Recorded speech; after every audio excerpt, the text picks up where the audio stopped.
Assalamualaikum warahmatullahi wabarakatuh. Saudaraku kaum muslimin dan muslimat, saudara sebangsa dan setanah air, apapun agama Anda, apapun keyakinan Anda, apapun aliran Anda, kita satu bersaudara, bangsa Indonesia. Berjumpa kembali dengan saya Abu Fikri dalam rangka kebaikan dan kebenaran demi mempermudah langkah-langkah kita menuju jalan selamat, yaitu Allah dan Rasul-Nya. Saudaraku kaum muslimin dan muslimat, hari ini kita hendak berbicara tentang orang-orang yang berada di jalan Allah.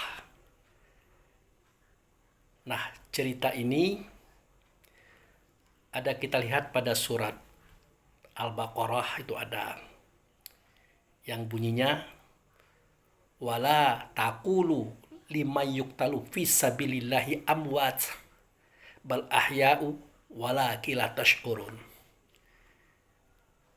Janganlah kamu mengira atau berkata bahwa orang yang gugur, yang mati di jalan Allah itu mereka mati. Sesungguhnya mereka itu hidup, tapi kamu tidak menyadari kehidupan mereka.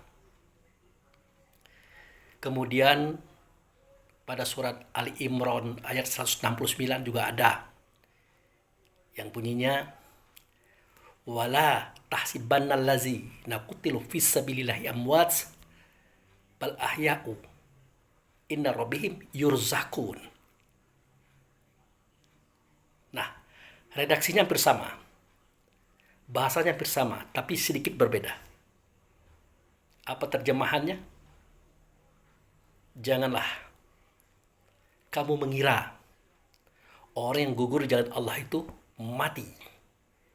Sebenarnya mereka hidup di sisi Tuhannya. Bahkan mereka mendapatkan rezeki daripada Tuhannya. Nah, ini sering kita tangkap, sering kita dapati bahasa-bahasanya seketika kita mendengarkan takziah jika ada orang meninggal dunia.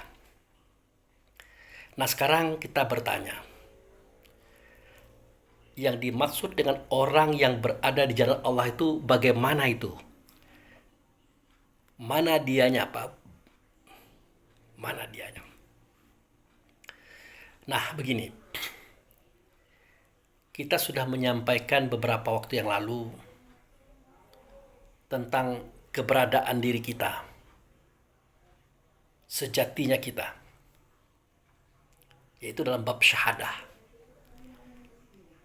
Kita kan sudah tahu bahwa suara, kata, dan perbuatan ini adalah perbuatan tubuh, yang tubuh itu diciptakan oleh Allah Subhanahu wa Ta'ala, bukan oleh kita. Artinya, di sini kita belum ada. Kemudian, kita mendengar, melihat, merasa, berpikir, bersuara, berkata, serta bergerak. Kalau tadi kita katakan itulah kita, ternyata Allah berfirmannya lain. Nah, ini kita bisa lihat pada surat As-Sajdah ayat 9. Summa sawahu wa nafakha fihi min ruhihi wa ja'ala lakum sam'a wal absara wal afidah qalilan ma tashkurun. Seketika sempurna batang tubuh itu dalam kandungan maka aku sempurnakan batang tubuh itu dengan cara aku tiupkan ruhnya aku, atau ruhnya dia, Allah. Nah, dengan ruh Allah inilah telinga itu yang tadinya tidak bisa mendengar, dia bisa mendengar. Dengan ruh Allah inilah yang mata tadi sudah ada, belum bisa melihat, dia bisa melihat. Dengan ruh Allah inilah yang tadi hati itu belum bisa merasa, dia bisa merasa. Dan dengan ruh Allah inilah Yang otak tadi belum bisa berpikir, setelah dia masuk ke dalam tubuh, maka otak itu bisa berpikir. Jadi mulai bersuara, berkata, bergerak, mendengar, melihat, mencium, merasa, berpikir, dan bergerak. Ternyata adalah ruh Allah. Bagian daripada keberadaan Allah. Itu saudaraku. Nah, di sini kita belum ada. Bahkan kita tidak ada. Nah, inilah salah satu bentuk atau metode untuk kita dapat menyaksikan keberadaan Allah dengan mata kepala. Menyaksikan keberadaan Allah dengan pendengaran kepala. Dan menyaksikan keberadaan Allah dengan rasa yang ada pada diri. Real adanya. Kapan? Ya seketika kita tenggelam. Seketika kita fana. Seketika kita menyadari kalau kita ini memang belum ada, bahkan tidak ada. Nah, maka lihatlah bentuk tubuh badan jasad kita. Dengarkan suara dan kata-kata kita. Perhatikan apa yang ada di langit dan di bumi. Apa yang ada di antara kedua-duanya. Siapakah mereka itu? Terutama kita. Siapakah tubuh ini? Siapakah yang bersuara, berkata, bergerak pada tubuh ini? Tidak ada kita. Yang ada adalah ruh Allah. Ruhnya dia, bagian daripada keberadaannya. Nah, tetapi berkat kasih sayangnya Allah, berkat kekuasaan dan kehendaknya dia katakan bahwa ruhnya dia itu adalah kita. Ruhnya dia itu adalah kita. Bahkan dia mengatakan kita ini adalah dia. Bayangkan saudara. Nah itu kan bisa kita lihat pada salah satu firman Allah di kitab Quran. Wama ramaita iz ramaita walakinallahu rama. Bukanlah kamu melempar seketika kamu melempar, tapi itulah Allah yang melempar. Jadi Allah mengklaim apa yang kita buat itu sejatinya itulah perbuatannya dia. Bukan perbuatan kita. Dan itu lurus bahasanya. Memang tidak ada kita. Yang ada cuma dia. Ruh Allah inilah yang mendengar di telinga. Ruh Allah inilah yang melihat di mata. Ruh Allah ini yang berbicara, bersuara, berkata di lisan. Ruh Allah ini yang bergerak di tubuh. Tidak ada kita. Tapi dia yang mengatakan bahwa ruhnya dia itu adalah kita. Bahkan kita dia katakan dia. Nah, untuk itu silahkan saja Allah mengatakan itu. Karena dia berbuat seperti apa yang dia kehendaki. Kalau kita tidak boleh mengatakan, saya ruh Allah loh. Saya Allah loh. Tidak boleh. Ya, tidak boleh. Kalau dia mengatakan kitalah dia, itu terserah dengan dia. Itu haknya dia. Nah, ini yang paling penting kita ketahui, saudaraku. Nah, sebatas ini mungkin kita paham. Saya ini Allah, tidak boleh. Ngerti kita. Saya ini adalah roh Allah, tidak boleh. Mengerti kita. Tapi ada beberapa hal yang kita samar-samar mengertinya. Makanya saya sempat bertanya kepada Allah. Di Mekah kemarin. Kalau begitu di manakah wewenang keberadaan saya untuk saya mengatakan inilah saya? Kapan ya Allah? Di posisi yang mana? Dijawab oleh Allah dalam rasa batin diri. Dia katakan, pada batang tubuhmu yang satu, di situ ada 3 hak. Pertama, hak aku sebagai Tuhan. Kedua, hak kamu sebagai hamba. Ketiga adalah hak hewan, jin, iblis, setan. Kamu berada di tengah-tengah. Maka jadilah kamu itu sebagai hamba. Jangan sebagai Tuhan dan jangan pula sebagai hewan. Atau jin, iblis, setan. Jangan. Nah itu kan keterangan.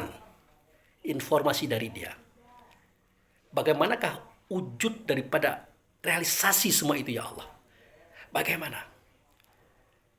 Nah, barulah Allah mengembangkan pikiran dan rasa diri kepada permisalan-permisalan. Contoh, seorang presiden, menteri, gubernur, wali kota, bupati, camat, lurah, RT, ketua masjid, ketua organisasi, ketua rumah tangga. Semua mereka itu adalah berperan sebagai khalifatullah, pemimpin yang Allah tunjuk sebagai perwujudan Allah. Ingat, pemimpin yang Allah tunjuk sebagai perwujudan Allah. Perwujudan artinya wujud. Kalau Allah itu esensi, ya. Kalau roh itu wujud, kalau tubuh itu wujud. Harus kita paham. Nah, jadi seketika seorang presiden negara atau presiden-presiden dalam instansi atau dalam rumah tangga memberikan perlindungan kepada yang dipimpinnya, memberi kesejahteraan kepada yang dipimpinnya, memberi keamanan, kenyamanan kepada yang dipimpinnya pada waktu itu adalah Allah yang melakukannya. Allah yang berbuat. Allah yang punya kuasa dan wewenang. Tapi wewenang itu melalui diri kita. Nah, oleh karena itu jangan diklaim. Jangan dikatakan itu kita. Kalau kita kan sering salah di dalam menyampaikan narasi. Presiden A, dia berjasa memakmurkan rakyat. Dia berjasa mencerdaskan rakyat. Dia berjasa menjadikan rakyat itu cerdas. Ya, kan itu bahasa umum ya boleh-boleh saja. Tapi kalau bahasa khusus, tidak ada ceritanya presiden itu mampu melakukan yang kita katakan tadi. Yang ada adalah Allah yang melakukan semua itu melalui presiden. Oleh karena itu, baik sang presiden ataupun kita tidak boleh mengklaim hak Allah dengan mengatakan bahwa saya ini presiden loh. Semenjak saja presiden, masyarakat makmur.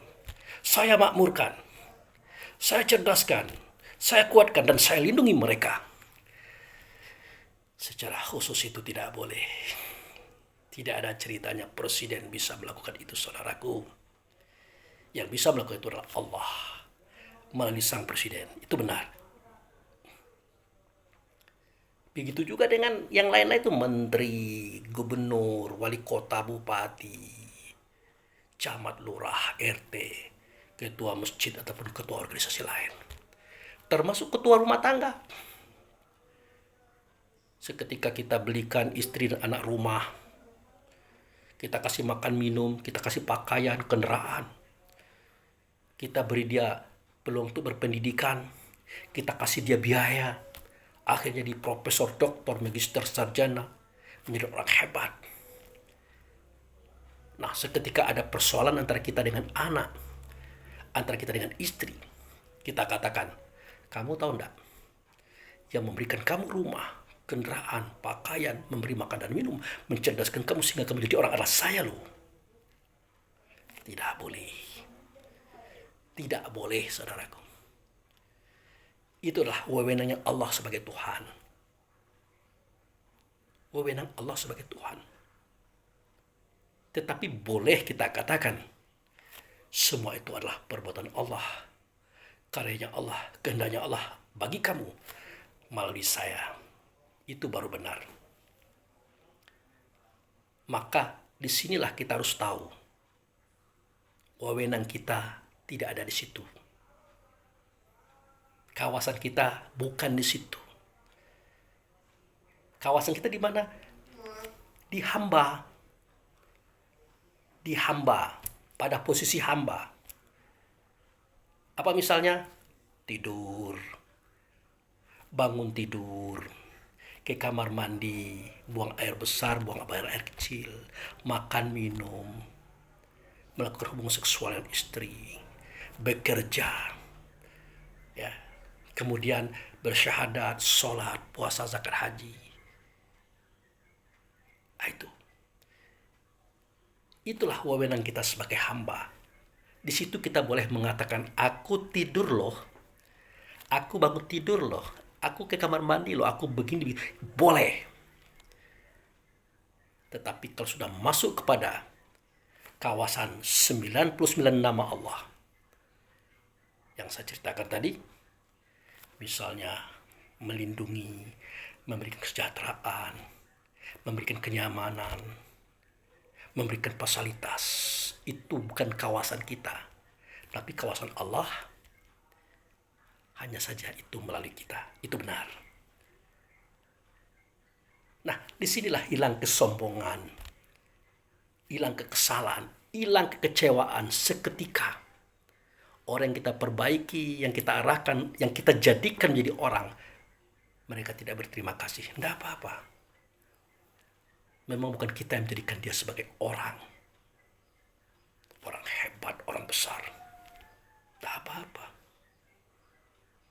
Nah, itulah sebabnya kenapa Allah memberikan kita ajrum, balasan, ganjaran, atau upah sebagai penghargaan yang disebut dengan pahala itu, saudaraku.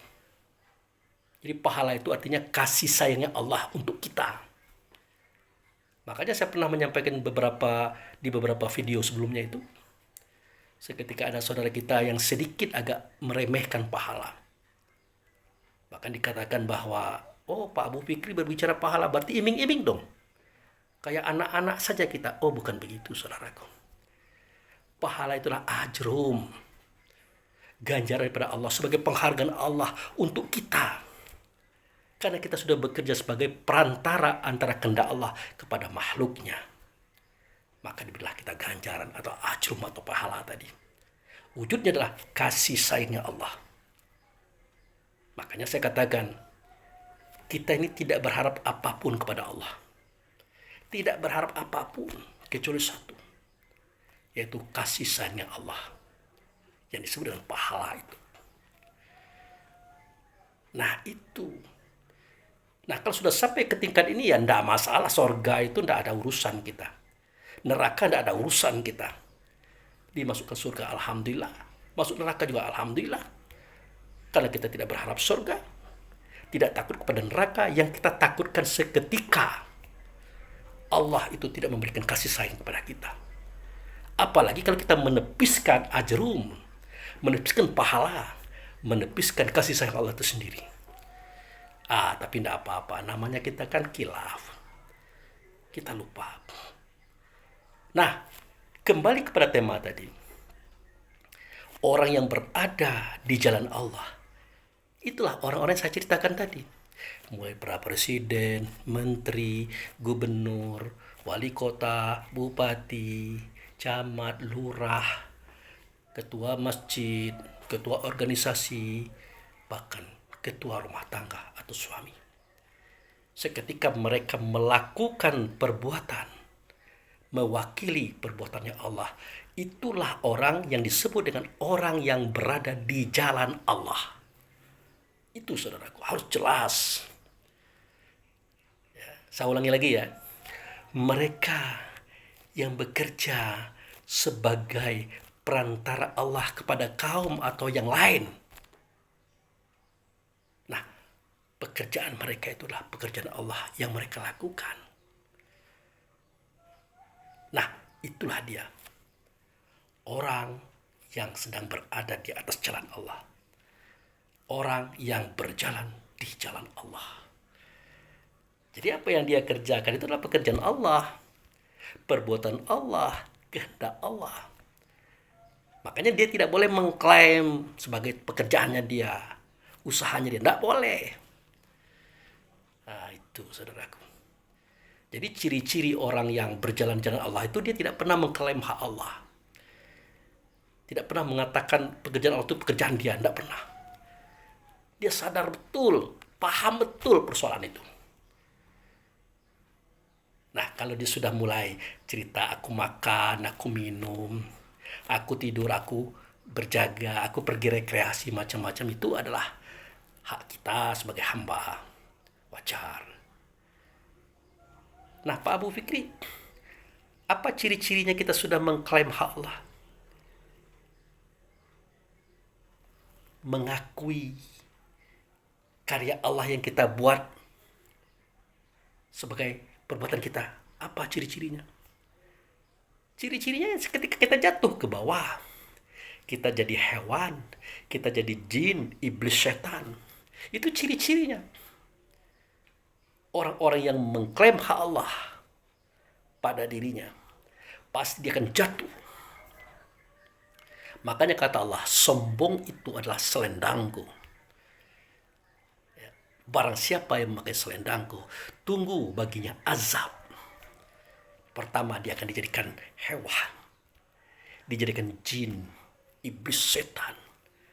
Akhirnya dia terbakar pemikirannya, terbakar perasaannya, terbakar suara kata dan perbuatannya.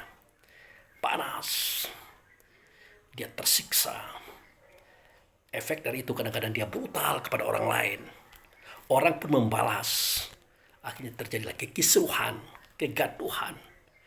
Tidak jarang berakhir dengan pemukulan, penyiksaan, bahkan pembunuhan, saudaraku. Itu. Nah, oleh karena itu hati-hati. Nah, ini kita kadang-kadang ya membenci orang biasa, iri dengki kepada orang biasa, hasut fitnah biasa, ya, mengadu domba biasa, mengambil hak orang tanpa hak biasa. Tanpa kita sadari, momentum itu adalah momen di mana kita sudah berada di kalangan bawah, di pihak bagian bawah, sebagai efek kalau kita sedang mengklaim hak Tuhan. Hati-hati. Jika kita mati seketika kita berada di koridor bawah tadi, di koridor hewan, jin, iblis, setan, sudah mati kita adalah mati kafir, saudaraku. Mati mengingkari keberadaan Allah sebagai Tuhan. Ya, buktinya kita mengingkari keberadaan Allah sebagai Tuhan adalah kita mengklaim haknya dia. Kita katakan pula kita adalah dia. Tidak boleh. Kalau Allah katakan kita adalah dia, itu terserah Allah. Yang tidak boleh itu kita mengatakan kita adalah Allah. Kita adalah roh Allah. Pekerjaan Allah itulah pekerjaan kita. Tidak boleh. Yang boleh adalah aku beri kamu rumah. Aku beri kamu kendaraan. Aku beri kamu makan minum. Aku sekolahkan kamu. Aku jadikan kamu sebagai seorang profesor, doktor, magister, sarjana, dan orang hebat. Tapi ini bukan kataku loh, kata Allah. Hanya saja perbuatan itu, sikap itu, tindakan itu melalui diriku. Jadi kalau kamu mau berbuat baik kepada aku, berdasarkan perbuatan Allah yang aku lakukan kepada kamu, silahkan saja. Karena syukur kepada Allah, terima kasih kepada aku, itulah posisi yang paling benar. Tetapi jika kamu tidak berbuat baik kepada aku, tidak berterima kasih kepada aku, padahal Allah sudah berbuat baik kepada kamu melalui aku, maka itu urusanmu. Jadi kalau kamu mau bersyukur kepada Allah, caranya kamu berterima kasih kepada aku. Kalau kamu belum bisa berterima kasih kepada aku, jangan kamu harapkan kamu sudah bersyukur kepada Allah. Nah, itu saudaraku. Nah, kita kadang-kadang pergi haji, ya, bersedekah, memberi bantuan kepada orang. Pokoknya banyak kebaikan yang kita buat. Kita paham. Kita mengerti betul kalau itulah perbuatan Allah melalui kita. Oke. Tetapi kita tidak berterima kasih kepada ayah bunda, kepada bapak dan ibu yang melahirkan kita. Maka semua itu kata Allah, batal syukurmu, batal kebaikanmu. Karena kalau kamu mengakui aku melakukan itu semuanya itu sudah benar. Ya. Dan itulah tanda syukurmu kepada aku itu sudah benar. Tetapi kalau kamu abaikan ayah bundamu, kamu lupakan mereka, maka batal syukurmu kepada aku. Maka batal kebaikanku kepada mereka melalui kamu sebagai hajrun atau pahala untukmu. Nah itu makanya ridho Allah itu tergantung dengan ridho ayah bunda. Ya, ridhonya Allah itu, kasih sayang Allah itu tergantung daripada ridhonya Allah, ridhonya ayah bunda. Kalau ayah bunda kita ridho kepada kita, Allah pasti ridho. Kalau ayah bunda kita tidak ridho kepada kita karena kita mengabaikan mereka, mencampakkan mereka, menghinakan mereka, apapun Anda, siapapun Anda, sebaik apapun Anda, sebegitu banyak perbuatan Allah yang sudah Anda salurkan, bahkan itu Anda akui itu adalah perbuatan Allah oleh Anda akan dibatalkan semuanya, saudaraku. Anda akan menjadi orang bawah, hewan, jin, iblis, setan. Anda akan berada di dalam api. Panas pemikiran, panas perasaan, panas perbuatan, panas suara dan kata Anda. Anda akan bermasalah dalam hidup Anda di dunia dan di akhirat.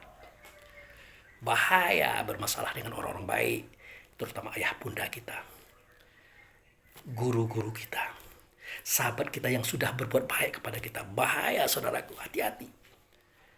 Itu. Nah, orang yang mati di jalan Allah inilah, sebenarnya kan dia tidak mati. Kan begitu kalimatnya. Wala takulu. Nah, janganlah kamu mengatakan orang yang gugur di jalan Allah itu mati. Kamu jangan mengatakan begitu loh. Nah, ini kan surah Al-Baqarah nih. Sesungguhnya dia itu hidup di sisi Tuhannya. Kamu tidak menyadari. Yang mati itu tubuh badan jasadnya. Dan kamu ikut menguburkannya. Kalau yang di dalam tubuh itu, di dalam badan itu, dalam jasad itu adalah rohnya. Oh tidak. Dia tidak pernah mati. Dia akan mendapatkan rezeki dalam bentuk kasih sayang Tuhan, kesenangan, kebahagiaan bersama Tuhannya. Itu saudaraku. Nah makanya harus kita pahami ketiadaan kita, kesirnaan kita, tenggelamnya kita di dalam keberadaan Allah. Seketika kita sadar bahwa ini adalah Allah segala-galanya dalam bentuk wujudnya, kita tidak ada. Waktu itulah syahadata ini kita benar. Syahadata ini kita syah. Kita saksikan Allah. Tidak ada zat, tidak ada sifat, tidak ada nama, tidak ada perbuatan kecuali Allah lah dianya. Tapi tidak nyata Allah, nyata pada Rasul. Tidak nyata Rasul, maka nyata pada diri kita. Tidak nyata diri kita, maka nyata pada tubuh dan jasad yang berkarya, sebagaimana yang kita ketahui, saudaraku. Gitu. Ya. Nah, jadi orang-orang yang gugur di jalan Allah, ya, jangan kamu katakan dia itu gugur atau mati. Tetapi mereka hidup di sisi Allah, dia mendapat rezeki. Itu. Siapa itu? Mereka yang di jalan Allah. Itulah presiden, menteri, gubernur, wali kota, bupati, camat, lurah, RW, RT, ketua masjid, ketua organisasi, dan ketua rumah tangga. Itulah mereka orang-orang yang ada di jalan Allah. Seketika dia menjalankan misi Allah kepada makhluk dan alam semesta. Dengan catatan dia tidak mengklaim itu adalah karyanya dia. Itulah dia. Nah, selama dia tidak mengklaim, dia akan pada posisi yang baik, yang tepat, yaitu hamba. Hamba. Kalau dia meleset, dia mengingkari, dia mengklaim, maka dia jatuh pada posisi bawah. Hewan,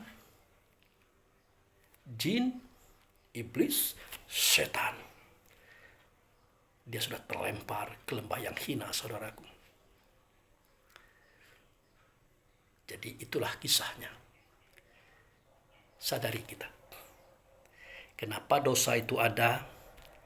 Kenapa efek buruk itu ada? Seketika Allah mengatakan ruhnya dia adalah kita, tetapi kita abaikan dia. Bahkan kita kotori, kita nodai dia. Kita lakukan ia sebagaimana hewan, jin, iblis, setan.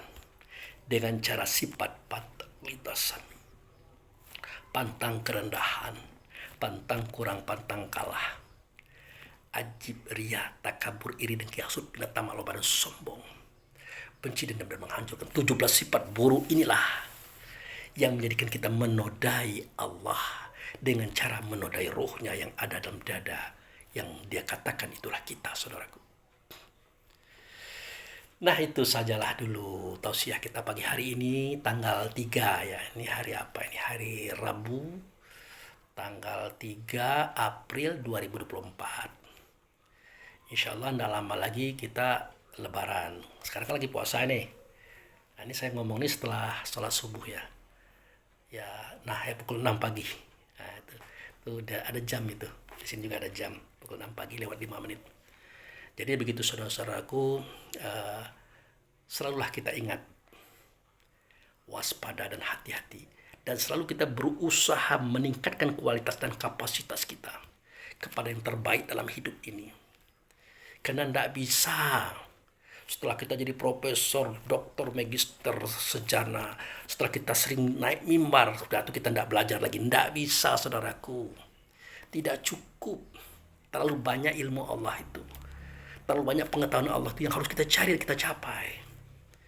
Karena terkadang kita tertutupi, terhijab dengan status dunia kita sebagai profesor, doktor, magister, sarjana.